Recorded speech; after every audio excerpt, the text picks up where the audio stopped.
ত্রিপুরা তপশিলি জাতি সমন্বয় সমিতির রাজ্য সম্মেলন শেষে সাংবাদিক সম্মেলন, গৃহীত 10 দফা দাবি। ত্রিপুরা তপশিলি জাতি সমন্বয় সমিতির 10ম রাজ্য সম্মেলন শেষ হওয়ার পর রবিবার আগরতলার টাউন হলে এক সাংবাদিক সম্মেলনের আয়োজন করা হয়। সাংবাদিক সম্মেলনে উপস্থিত থেকে গত দুদিনের সম্মেলনের বিভিন্ন বিষয় তুলে ধরেন সমিতির পুনর্নির্বাচিত সাধারণ সম্পাদক সুধন দাস।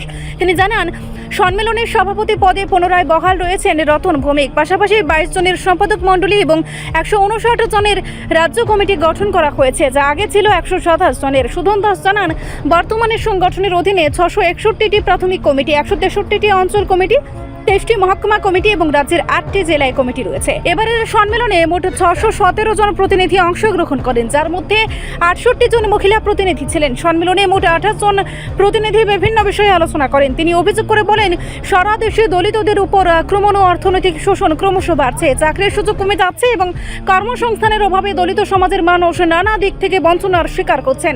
তপশিলি জনগোষ্ঠীর কল্যাণে কেন্দ্রীয় বাজেট ও সাফ প্ল্যানে বরাদ্দ কমিয়ে দেওয়ার অভিযোগও তোলেন তিনি। বিজেপি সরকারের আমলে চাকরির পরিস্থিতি তুলে ধরে তিনি বলেন, বেকার যুবকদের সঙ্গে প্রতারণা করা হয়েছে। পাশাপাশি চরম দারিদ্র্যের কারণে নিজের সন্তান বিক্রি পর্যন্ত করার ঘটনা ঘটছে বলেও দাবি করেন তিনি। এছাড়া স্কুলগুলিতে শিক্ষক সংকট, তপশিলি জনগোষ্ঠীর শিক্ষার সুযোগ থেকে বঞ্চিত হওয়া এবং পানীয় জলের সমস্যার মতো বিভিন্ন জনজীবনের দুর্ভোগের কথাও সম্মেলনে উঠে আসে। প্রতিনিধিরা এডিসি এলাকায় লুটপাটের অভিযোগ তোলেন এবং এডিসি সহ বিভিন্ন গুরুত্বপূর্ণ বিষয় নিয়ে আলোচনা করেন। সম্মেলনে মোট 8টি প্রস্তাব গৃহীত হয়েছে। এর মধ্যে এডিসি নির্বাচনে বামফ্রন্ট প্রার্থীদের জয়ী করার আহ্বান এবং সংরক্ষণ সংক্রান্ত বিষয়ও রয়েছে। বর্তমানে সংগঠনের সদস্য সংখ্যা ৬৭,৭৩৭ জন বলে জানানো হয় এবং তা বাড়িয়ে ১,৩৫,০০০ উন্নীত করার সিদ্ধান্ত নেওয়া হয়েছে। সম্মেলনে বিজেপি সরকারকে গণবিরোধী ও অত্যাচারী আখ্যা দিয়ে তার পতনের প্রত্যাশা ব্যক্ত করা হয়। পাশাপাশি আগামী দিনে পদযাত্রা, বাজার সভা ও গণডেপুটেশনের মতো কর্মসূচি নেওয়ার ঘোষণা করা হয়েছে। ডিসেম্বর মাসে রাজ্যব্যাপী বৃহত্তর কর্মসূচির কথা জানানো হয়। সম্মেলনে সর্বসম্মতিক্রমে 10 দফা দাবি গৃহীত হয়েছে।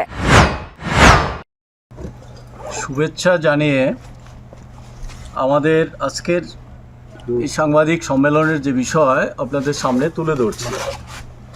আমাদের সংগঠন ত্রিপুরা তপশিলি জাতি সমন্বয় সমিতি 10ম রাজ্য সম্মেলন আমরা গতকাল শুরু করেছি 7ই মার্চ। আজকে আমরা এই সম্মেলন সমাপ্ত করেছি। আমাদের গতকালকে বেলা 1টায় পতাকা উত্তোলন, শহীদ বেদিতে মাল্যদান, তার মধ্যে দিয়ে আমরা আমাদের এই সম্মেলনের সূচনা করি। তারপরেই আমরা সম্মেলনে প্রকাশ্য অধিবেশনে আমরা মিলিত হই এই আগরতলা টাউন হলে।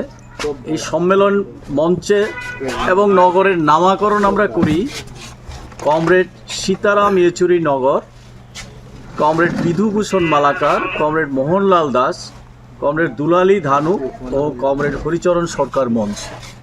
এই নামে আমরা টাউন হলে এই সম্মেলন অনুষ্ঠিত করি। আমাদের সম্মেলনে উদ্বোধনী পর্বের প্রধান বক্তা ছিলেন আমাদের রাজ্যের মাননীয় বিরোধী দলনেতা কমরেড জিতেন্দ্র চৌধুরী, আমাদের সর্বভারতীয় সংগঠন দলিত শোষণ মুক্তি মঞ্চের সর্বভারতীয় নেতা ডক্টর বিক্রম সিং এই উদ্বোধনী পর্বে বক্তা ছিলেন এবং সম্মেলনে ছিলেন। তারপরে উদ্বোধনী পর্ব শেষ করে আমরা শুরু করি প্রতিনিধি সম্মেলন। প্রতিনিধি সম্মেলনে আজকে সকালবেলা আমাদের রাজ্যের জননেতা, রাজ্যের প্রাক্তন মুখ্যমন্ত্রী কমরেড মানিক সরকার এই প্রতিনিধি সম্মেলনে বক্তব্য রাখেন।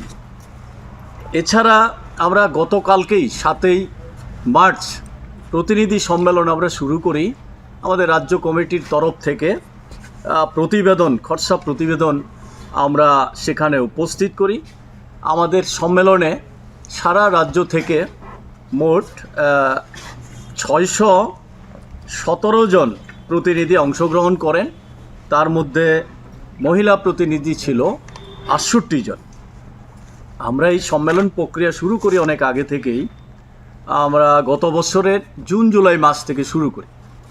আমরা আমাদের প্রাথমিক কমিটির 661টি কমিটির সম্মেলন করে তারপরে অঞ্চল সম্মেলন, মহকুমা সম্মেলন, তারপরে হচ্ছে জেলা সম্মেলন, তা শেষ করে রাজ্য সম্মেলনে আমরা মিলিত হয়েছি।